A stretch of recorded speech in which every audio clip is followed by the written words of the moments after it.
Break ನಂತರ ಸುವರ್ಣ ನ್ಯೂಸ್ಗೆ ಮತ್ತೆ ಸ್ವಾಗತ. ಕೇಂದ್ರ ಸರ್ಕಾರ ಮತ್ತೊಮ್ಮೆ ವಾಹನ ಸವಾರರ ಮೇಲೆ ಚಾಟಿ ಬೀಸಿದೆ. 1 ಲೀಟರ್ ಪೆಟ್ರೋಲ್ ಬೆಲೆಯಲ್ಲಿ ಬರೋಬ್ಬರಿ 7.5 ರೂಪಾಯಿ ಏರಿಕೆಯಾಗಿದೆ. ನೂತನ ದರ ಇಂದು ಮಧ್ಯರಾತ್ರಿಯಿಂದಲೇ ಜಾರಿಗೆ ಬರಲಿದೆ. ಹೀಗಾದರೆ ಹೇಗಪ್ಪ ಅಂತ ಜನಸಾಮಾನ್ಯರು ತಲೆ ಮೇಲೆ ಕೈ ಇಟ್ಟುಕೊಳ್ಳುವಂತಾಗಿದೆ. ವಿರೋಧ ಪಕ್ಷಗಳು ಸೇರಿದಂತೆ ಮಿತ್ರ ಪಕ್ಷಗಳು ಕೂಡ ಯುಪಿಎಯ ಈ ಕ್ರಮಕ್ಕೆ ಗರಂ ಆಗಿವೆ. ಕೇಂದ್ರ ಸರ್ಕಾರದ ಪೆಟ್ರೋಲ್ ಬಾಂಬ್ ಏರಿಕೆಯಾಯಿತು. ಪ್ರತಿ ಲೀಟರ್ಗೆ 7 ರೂಪಾಯಿ 50 ಪೈಸೆ. ವಾಹನ ಸವಾರರ ಜೇಬಿಗೆ ಮತ್ತೆ ಕತ್ತರಿ. ಕೇಂದ್ರ ಸರ್ಕಾರ ಮತ್ತೆ ಪೆಟ್ರೋಲ್ ಬಾಂಬ್ ಸಿಡಿಸಿದೆ. ದಿಢೀರ್ ಅಂತ ಇವತ್ತು ಪೆಟ್ರೋಲ್ ಬೆಲೆ ಏರಿಕೆಯಾಗಿದೆ. ಇದೇ ಮೊದಲ ಬಾರಿಗೆ ದಾಖಲೆ ಪ್ರಮಾಣದಲ್ಲಿ, ಅಂದ್ರೆ ಪ್ರತಿ ಲೀಟರ್ ಪೆಟ್ರೋಲ್ಗೆ 7.5 ರೂಪಾಯಿ ಹೆಚ್ಚಳ ಮಾಡಿದೆ. ಈ ಮೂಲಕ ಇಂದು ಮಧ್ಯರಾತ್ರಿಯಿಂದಲೇ ಗ್ರಾಹಕರ ಜೇಬಿಗೆ ಕತ್ತರಿ ಪ್ರಯೋಗ ಮಾಡೋಕೆ ಮುಂದಾಗಿದೆ. ಕೇಂದ್ರ ಸರ್ಕಾರ ಕೊಟ್ಟ ಶಾಕ್ಗೆ ಗ್ರಾಹಕರು ಥರಗುಟ್ಟಿ ಹೋಗಿದ್ದಾರೆ. ಪೆಟ್ರೋಲ್ ಬೆಲೆ ಏರಿಕೆ ಸುದ್ದಿ ಸ್ಫೋಟವಾಗುತ್ತಲೇ ಪೆಟ್ರೋಲ್ ಬಂಕ್ಗಳೆಲ್ಲ ತುಂಬಿ ತುಳುಕುತ್ತಿದ್ದವು. ವಾಹನ ಸವಾರರು ತಾಮುಂದು ಅಂತ ಮುಗಿಬಿದ್ದು ಪೆಟ್ರೋಲ್ ತುಂಬಿಸಿಕೊಳ್ಳೋಕೆ ಕ್ಯೂ ನಿಂತಿದ್ರು. ಸದ್ಯ ಮಹಾನಗರಗಳಲ್ಲಿ ಪೆಟ್ರೋಲ್ ಬೆಲೆ ಯಾವ ರೀತಿ ಇದೆ ಅಂತ ನೋಡೋದಾದ್ರೆ, ಬೆಂಗಳೂರಲ್ಲಿ ಈ ಹಿಂದೆ 73.56 ರೂಪಾಯಿ ಇದ್ದ ಪೆಟ್ರೋಲ್ ದರ ಇದೀಗ 82 ರೂಪಾಯಿಗೆ ಹೆಚ್ಚಳವಾಗಿದೆ. ಮುಂಬೈನಲ್ಲಿ 70.80 ರೂಪಾಯಿಯಿಂದ 78.34 ರೂಪಾಯಿಗೆ ಏರಿಕೆಯಾಗಿದೆ. ಇನ್ನು ಕೋಲ್ಕತ್ತಾದಲ್ಲಿ 70.03 ರೂಪಾಯಿಯಿಂದ 77.53 ರೂಪಾಯಿಗೆ ಏರಿಕೆಯಾಗಿದೆ.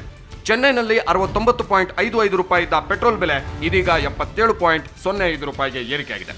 ದೆಹಲಿಯಲ್ಲಿ ಈ ಹಿಂದೆ 65.64 ರೂಪಾಯಿ ಇದ್ದ ಪೆಟ್ರೋಲ್ ಬೆಲೆ ಇದೀಗ 73.14 ರೂಪಾಯಿಗೆ ಏರಿಕೆಯಾಗಿದೆ. ಕೇಂದ್ರ ಸರ್ಕಾರ ಪೆಟ್ರೋಲ್ ಬೆಲೆ ಏರಿಕೆಗೆ ರೂಪಾಯಿ ಮೌಲ್ಯ ಕುಸಿತ, ಅಂತಾರಾಷ್ಟ್ರೀಯ ಮಟ್ಟದಲ್ಲಿ ಕಚ್ಚಾ ತೈಲದ ಬೆಲೆ ಹೆಚ್ಚಳದ ಕಾರಣ ನೀಡಿ ಕೈ ತೊಳೆದುಕೊಂಡಿದೆ. ಬಿಜೆಪಿ ಸೇರಿದಂತೆ ಯುಪಿಎ ಸರ್ಕಾರದ ಅಂಗಪಕ್ಷಗಳು ಕೇಂದ್ರ ಸರ್ಕಾರದ ವಿರುದ್ಧ ಕಿಡಿಕಾರಿವೆ. ಕೋಲ್ಕತ್ತಾದಲ್ಲಿ ಮಾತನಾಡಿದ ಪಶ್ಚಿಮ ಬಂಗಾಳ ಸಿಎಂ ಮಮತಾ ಬ್ಯಾನರ್ಜಿ, ಇದರಿಂದ ಶ್ರೀಸಾಮಾನ್ಯರಿಗೆ ಭಾರಿ ಹೊಡೆತ ಬೀಳಲಿದೆ ಅಂತ ಕಳವಳ ವ್ಯಕ್ತಪಡಿಸಿದ್ದಾರೆ. Our leaders will be on the street protesting against this undemocratic, anti-people move of the government and oil marketing companies.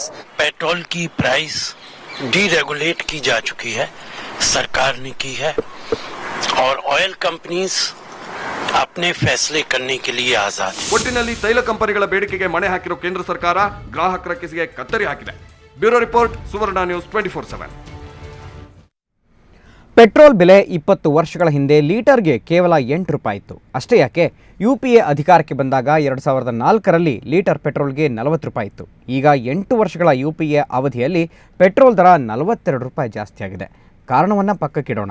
ರಾಜ್ಯ ಸರ್ಕಾರ ಮನಸ್ಸು ಮಾಡಿದ್ದಿದ್ರೆ ಗ್ರಾಹಕರಿಗೆ ಈಗ ಏರಿಕೆಯಾಗಿರೋ ದರಕ್ಕಿಂತ 15 ರೂಪಾಯಿ ಕಡಿಮೆ ರೇಟ್ಗೆ ಪೆಟ್ರೋಲ್ ಸಿಗೋ ಹಾಗೆ ಮಾಡಬಹುದು. ಸರ್ಕಾರ ಮನಸ್ಸು ಮಾಡಬೇಕು ಅಷ್ಟೇ.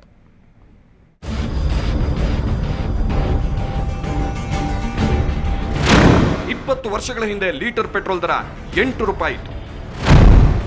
ಯುಪಿಎ ಅಧಿಕಾರಕ್ಕೆ ಬಂದಾಗ 2004ರಲ್ಲಿ ಲೀಟರ್ ಪೆಟ್ರೋಲ್ಗೆ 40 ರೂಪಾಯಿ ಇತ್ತು. ಯುಪಿಎ ಅವಧಿಯ 8 ವರ್ಷಗಳಲ್ಲಿ 42 ರೂಪಾಯಿ ಜಾಸ್ತಿಯಾಗಿದೆ. ಕಳೆದ 1 ವರ್ಷದ ಬೆಲೆ ಏರಿಕೆ ಇತಿಹಾಸವನ್ನೊಮ್ಮೆ ತೆರೆದು ನೋಡಿದ್ರೆ, ಕಳೆದ ವರ್ಷದ ಏಪ್ರಿಲ್ನಲ್ಲಿ 70 ರೂಪಾಯಿ 66 ಪೈಸೆ ಇತ್ತು. ಕಳೆದ ವರ್ಷ ಮೇ ತಿಂಗಳಲ್ಲಿ ಏರಿಕೆಯಾದಾಗ 68 ರೂಪಾಯಿ 33 ಪೈಸೆ ಆಯಿತು. ಮತ್ತೆ ಸೆಪ್ಟೆಂಬರ್ನಲ್ಲಿ ಏರಿಕೆ ಆಯಿತು. ಲೀಟರ್ ಪೆಟ್ರೋಲ್ 71 ರೂಪಾಯಿ 92 ಪೈಸೆ ಆಯಿತು. ನವೆಂಬರ್ನಲ್ಲೂ ಪೆಟ್ರೋಲ್ ರೇಟ್ ಏರಿತು. ಲೀಟರ್ ಪೆಟ್ರೋಲ್ 73 ರೂಪಾಯಿ 81 ಪೈಸೆ ಆಯಿತು. ಈಗ ದೊಡ್ಡ ಬರಿಯೇ ಬಿದ್ದಿದೆ. ಲೀಟರ್ ಪೆಟ್ರೋಲ್ಗೆ 82 ರೂಪಾಯಿ ಕೊಡಬೇಕಿದೆ. ರಾಜ್ಯ ಸರ್ಕಾರ ಮನಸ್ಸು ಮಾಡಿದ್ರೆ 15 ರೂಪಾಯಿ ಕಡಿಮೆ ಮಾಡಬಹುದು. ಹೌದು, ಕರ್ನಾಟಕ ಸರ್ಕಾರ ರಾಜ್ಯದಲ್ಲಿ ಮಾರಾಟ ತೆರಿಗೆ ಹಾಕದಿದ್ರೆ ಪೆಟ್ರೋಲ್ ರೇಟ್ ಈಗಿನ ದರಕ್ಕಿಂತ 15 ರೂಪಾಯಿ ಕಡಿಮೆ, ಅಂದ್ರೆ 77 ರೂಪಾಯಿ ದರದಲ್ಲಿ ಪೆಟ್ರೋಲ್ ಸಿಗುವಂತೆ ಮಾಡಬಹುದು. ಕರ್ನಾಟಕ ಸರ್ಕಾರ ಮನಸ್ಸು ಮಾಡಬೇಕಷ್ಟೇ. ಇಂಥ ದಿಟ್ಟ ನಿರ್ಧಾರವನ್ನ ಗೋವಾ ತೆಗೆದುಕೊಂಡಿದೆ. ಕರ್ನಾಟಕಕ್ಕೆ ಹೋಲಿಸಿದ್ರೆ ಗೋವಾದಲ್ಲಿ ಪೆಟ್ರೋಲ್ ದರ 20 ರೂಪಾಯಿ ಕಡಿಮೆ. ಗೋವಾದಂತಿಲ್ಲದಿದ್ರು ಪಕ್ಕದ ಆಂಧ್ರ, ತಮಿಳುನಾಡುಗಳಲ್ಲಿ ತೆರಿಗೆಯನ್ನ ತೆಗೆಯದಿದ್ರು ಸ್ವಲ್ಪ ಕಡಿಮೆ ಮಾಡಿವೆ.